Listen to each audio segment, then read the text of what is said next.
శ్రీరాముడు, సీతమ్మ, లక్ష్మణుడు అడవిలో నివసిస్తున్నారు. వాళ్ళు శాంతంగా జీవిస్తున్నారు.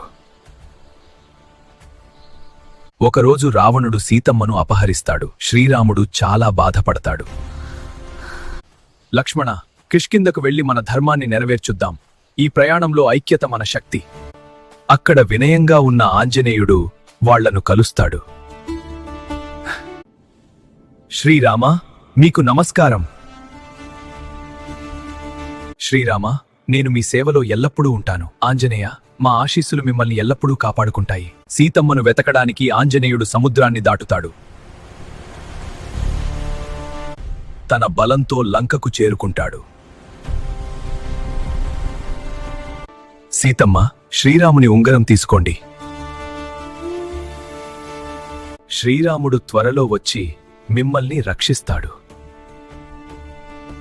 శ్రీరాముడు రావణుడిని ఓడించి సీతమ్మను రక్షిస్తాడు. ఆంజనేయుడి భక్తి ధైర్యాన్ని అందరూ మెచ్చుకుంటారు. నా హృదయంలో ఎప్పుడూ శ్రీరాముడే ఉంటాడు.